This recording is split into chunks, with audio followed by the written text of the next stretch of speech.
Hi, this is Ram Gopal Verma and congratulations to iDream for reaching 1 million subscribers. ఒక success వచ్చాక ఎలా కొన్ని మన ఇంపార్టెన్స్లు మారిపోతుంటాయి, మన లైఫ్ స్టైల్ మారిపోతుంటుంది. ఖచ్చితంగా అప్పుడు ఎలాంటి వాటికి మన ఇంపార్టెన్స్ ఇవ్వాలి, ఎలాంటి వాటికి మనం ప్రయారిటీ చూపించకూడదు అంటే మీ ఎక్స్పీరియన్స్ ప్రకారం? నా ఎక్స్పీరియన్స్లో ప్రయారిటీ అనేది మనకి ఏది అయితే అన్నం పెట్టిందో ఫస్ట్ దానికే ఇంపార్టెన్స్ ఇవ్వాలి. నాకు సినిమా వల్లే నాకు ఈ ఫేమ్ వచ్చింది, నాకు సినిమా వల్లే నన్ను నలుగురు గుర్తుపడుతున్నారు, ఒక సినిమా వల్లే నన్ను ఎంతమంది ఇది చేస్తున్నారు. అలాంటి సినిమాకి నేను ఎంత టైం కేటాయిస్తున్నా రోజుకి? ఒక సినిమా వల్లే నేను ఈ పొజిషన్లో ఉన్నాను, నా పిల్లలు నా ఫ్యామిలీ ఎంతమంది బాగున్నారు. అలాంటి సినిమాకి నేను ఎంత రెస్పెక్ట్ ఇస్తున్నాను? ఏదో టైంలో గంట కూర్చుంటే చాలరా ఊరికి నేస్తాను నేను పాయింట్ అనుకుంటే నువ్వు రెస్పెక్ట్ ఇవ్వట్లేదు దానికి. నేను అరగంట కూర్చుని 4 డైలాగులు రాశానంటే జనాలకు పండగ అని అనుకుంటే అయిపోయింది, మ్యాటర్ క్లోజ్.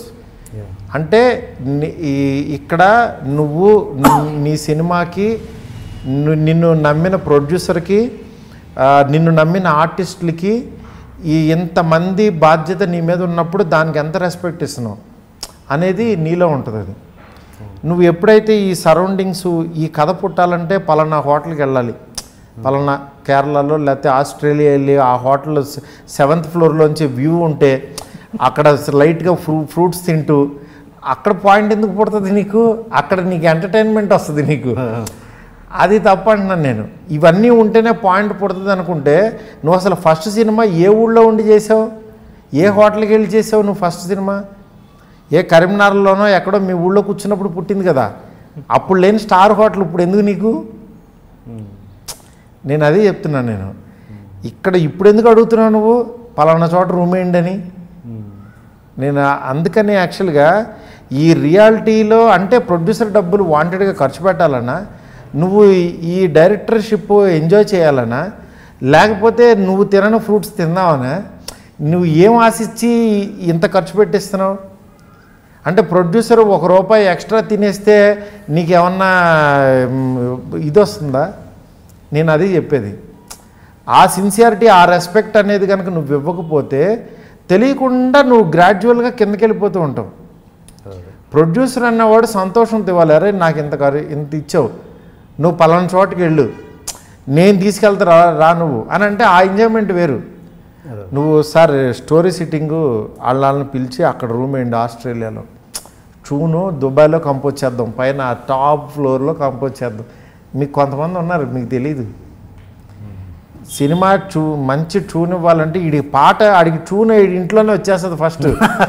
ఈ ఇంట్లో ఈ 4 గదులు వచ్చేస్తుంది, వీడికి ఎంత ఈజీగా ట్యూన్ ఇచ్చేటువంటి నేను అని ఆలోచించుకుని అక్కడ దుబాయ్లో స్టార్ హోటల్ చెప్పారమ్మా అక్కడికి రూమ్ వేసేసేయండి అని వీడి ఫ్యామిలీతో దిగిపోయి ఆ 9 రోజులు ఎంజాయ్ చేసి 9వ రోజు నైట్ నిన్న రాత్రి ఒక ట్యూన్ వచ్చిందని ఈ రూమ్లో చేసిన ట్యూన్ ఆడికి అక్కడ వినిపిస్తాడు.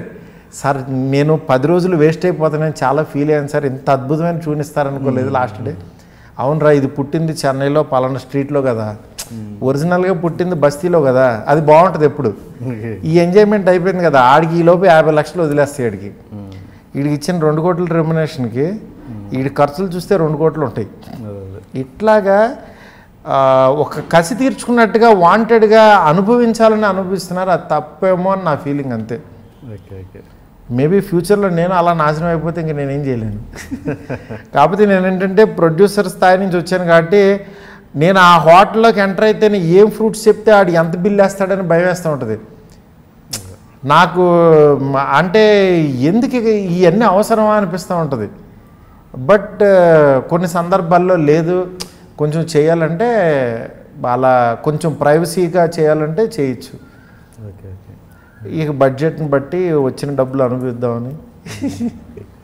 మరి చాలామంది బ్యాంకాక్ వెళ్ళి ఇక్కడ వెళ్తే తప్పించి రాదంటుంటారు కొంతమంది, స్పెషల్గా స్టోరీస్కి. లైక్ పూరి గారు అదేనండి, ఆయన ఎగ్జైట్మెంట్ అయ్యి ఆయనకి ఒక ఇక్కడ ఉంటే కనుక ఇంతమంది వచ్చి డిస్టర్బెన్స్గా ఉంటుంది, నేను ఒక చోటుకి వెళ్తే ప్రశాంతంగా పని చేసుకుంటానంటే ఆయనలో ఉన్న మీకు మంచి క్వాలిటీ ఏంటంటే ఇప్పుడు అక్కడికి వెళ్ళిన తర్వాత ఆయన మళ్ళీ ఖాళీగా అటు ఇటు తిరిగి ఇదని కాదు, 4 రోజుల్లో కూర్చుని ఆయన ఫస్ట్ హాఫ్ సెకండ్ హాఫ్ రాయగల కెపాసిటీ ఉన్న ఆయన.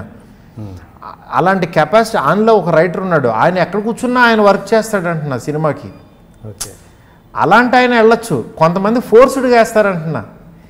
ఇప్పుడు నాలో ఒక రైటర్ ఉన్నాడు, నేను వెళ్తా నా పర్సనల్గా, లేకపోతే వెళ్తా. ఈయన వెళ్ళటం వల్ల ప్రొడ్యూసర్కి ఉపయోగం. ఇక్కడ ఉంటే డిస్టర్బెన్స్గా ఉంటే సరిగ్గా వర్క్ చేయడరా బాబు అని ప్రొడ్యూసరే సార్ మీరు ఎక్కడికైనా వెళ్ళండి సార్ అంటాడు. ఈయన వెళ్తే పని అవుతుందని అనుకుంటే ప్రొడ్యూసరే వేస్తాడంట నా బలవంతంగా. ఎందుకనంటే అలా వెళ్ళి మంచిగా పని చేసుకుని వచ్చిన వాళ్ళు ఉన్నారు, అలా వెళ్ళి ఎంజాయ్ చేసే బ్యాచ్ ఉన్నారు. ఇక్కడ వచ్చేసిన తర్వాత మళ్ళీ వెళ్ళి చీటింగ్ చేసేవాళ్ళు ఉన్నారు, ట్యూన్లు అక్కడ ఇచ్చేవాళ్ళు ఉన్నారు, ఇలా రకరకాల వాళ్ళు ఉంటారు. ఇప్పుడు మీరు కొత్తగా తమన్తో వర్క్ చేస్తున్నారు, మరి ఆయన ఏ కేటగిరీ? ఆయన ఏ కేటగిరీ అంటే తమన్కి తెలుసు. తమన్ మంచోడు యాక్చువల్గా. నాకు అంటే తమన్తో వర్కింగ్ నేచర్ ఏంటంటే వేరే మ్యూజిక్ డైరెక్టర్లతో 10 రోజులు చేయగా వచ్చిన ట్యూను తమన్ ఒక హాఫ్ అన్ అవర్ కూర్చుంటే చేయగలడు. Is very positive and very sharp అనమాట. అంటే డైరెక్టర్కి ఏం కావాలనేది 5 నిమిషాల్లో పడతాడు. తను కనుక కీబోర్డ్ ముందు కూర్చున్నాడంటే జస్ట్ 2-3 అవర్స్లో సాంగ్ ఇచ్చేస్తాడు. నాకు అట్లా 4 సాంగ్స్ నాకు చాలా స్పీడ్గా ఇచ్చేసాడు. చాలా కంఫర్ట్ వ్యక్తి. తను కూడా ఏంటంటే ప్రశాంతంగా డైరెక్టరు ఒక సింగరు తను కూర్చుని ఎవరో డిస్టర్బెన్స్ లేని చోట ప్రశాంతంగా చేయాలనుకుంటాడు. అంతేగాని ఫలానా చోటకి వెళ్ళి ఇది చేయడు. అంటే కొంతమంది నేచర్ని ఎంజాయ్ చేస్తుంటారు. అది ఆ స్థాయి అంటున్నా నేను. ఇప్పుడు 10 రూపాయలు నీకు ఇచ్చినప్పుడు రూపాయి ఖర్చు పెట్టడానికి ఏమి ఇది ఉండదు. 10 రూపాయలు నీకు ఇచ్చి మళ్ళీ 10 ఖర్చు పెట్టి ఇచ్చేవాడు. నేను చెప్పాను కదా, అమెరికాలో లాస్ వేగాస్లో పైన రూమ్ వేస్తే టాప్ రూమ్ ఇస్తే నీకు అద్భుతమైన ట్యూన్ ఇస్తా అన్నాడు అనుకో, ఇదేంట్రా బాబు ఈ ట్యూన్ ఇక్కడ ఇవ్వచ్చు కదా అనిపిస్తుంది. అంతే తేడా. ఇంట్రొడక్షన్ కొంచెం హెవీగా ప్లాన్ చేశాం సార్. అసలు ఏంటి అన్యాయం, ఏంటి దౌర్జన్యం? 3 రోజుల నుంచి మోసం ఉన్నట్టున్నాయి మొఖాలు. ఎవర్రా మీరు? జూనియర్ ఆర్టిస్ట్ ఉన్నది కూడా లేదు కదా, ఎక్కడ పట్టాడు రా బాబు వీడిని? I love you. పోతారా రే, నాశనం అయిపోతారు. జిమ్మి అన్నారేమి?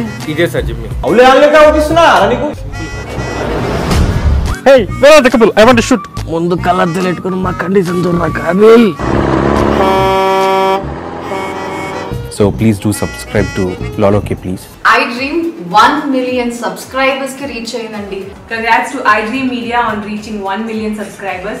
iDream Media on 1 million subscribers reach chesinanduku all the best and congratulations to you. Congrats iDream. Keep up the good work and continue to entertain us.